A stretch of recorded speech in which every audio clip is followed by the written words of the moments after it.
Warning: this story is somewhat bloody. Viewer discretion is advised. In the darkness, some pony coughed. Who was it? Silence reigned. Who? A dim violet light sprang into being. Twilight Sparkle's horn barely illuminated the cramped, windowless room and the 6 ponies within. A world of dark purples and inky blacks sprung into being, colors distorted by the monochrome aura of the magical implement. Shadows pooled in the corners, lurking just behind the reach of the unicorn's spell. Rainbow Dash watched as twilight glared at each of their friends in the dark. None spoke.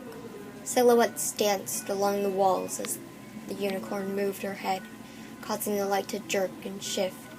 Pinkie Pie huddled near the barred doors, eyes wide and uncomprehending as she stared off into an uncertain distance. The baker twitched slightly, squeezing the bag of flour that she clutched so tightly to her chest. On the room's only bed, Rarity lay next to Applejack, her head buried in the farmer's shoulder. The dressmaker shook as she sobbed quietly. Dash didn't know whether the unicorn's distress was because of their situation or because of their hygiene. The room reeked of unwashed bodies, and Rarity's mane, like everyone else's, was tangled and knotted, hung heavy with filth. Applejack, for her part, merely stared stoically back at Twilight Sparkle when the librarian's gaze turned to her. And those eyes were on Dash and on Fluttershy. The two were locked in an embrace. It was the only comfort they had in the room. The weather pony found her voice when the other Pegasus began to shudder. What does it matter? Twilight Sparkle's brow furrowed. Get serious, Dash. It's better for 5 of us to get through this than none of us. Coughing is the only warning we get. Fluttershy's whisper carried well enough in the enclosed space. Couldn't we, wait and see? It could just be dust or cold, please. I really wish that we could risk it, Fluttershy, Twilight said, the sharpest edge of her voice softening slightly. But there's no going back once it reaches the final stage. You saw what happened out there. Do you really want that in here? Applejack sighed and spoke. She's right, Sugar Cube. It's not contagious until the end. We got a choice to make. 1 death or 6. Rainbow Dash gritted her teeth. Isn't there anything that can be done? Can't your magic cure it? Stop it? Slow it down?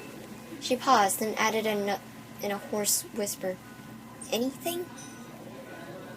The unicorn shook her head. Even the princess can't hear it. It can only contain outbreaks that do happen. Every carrier has to die. That's the only way the rest of us can be safe. The only way the rest of Equestria can be safe. You know that, Dash. Time matters here. Why are you stalling? The weather pony's mouth worked, but no words came forth. Fluttershy's voice, suddenly confident, filled the gap. I coughed. It was me. Rainbow Dash gasped at the other ponies, eyes wide with shock and horror. The pink-maned mare turned to look at her and spoke, once again hesitant. It's okay. It'll be okay. I couldn't live with myself, and if any of you died, I could prevent it. It's better this way. Dash shook her head again and whispered a single no. Applejack's voice was grim. Her mind's made up. It's a tough choice, but Fluttershy's got the strength of an ox on the inside. How can we? How is she going to? The Pegasus trailed off. Twilight Sparkle sighed and slumped to the floor. We don't have any weapons, and I'm not trained in combat magic. Even if I were, it can't be me. It has to be you, Dash. What? Why me? The unicorn looked away. I know you well enough to realize that you never just stand aside and let one of us lay a hoof on your filly friend.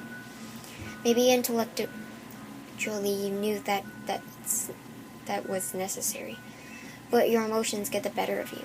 Ask yourself, if it has to be any of us, would you really want any pony but yourself to... Brumidash rose to her hoof.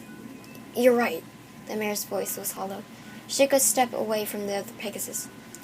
Applejack spoke. Fluttershy, sit up and put your head up against the wall. It'll be a mite.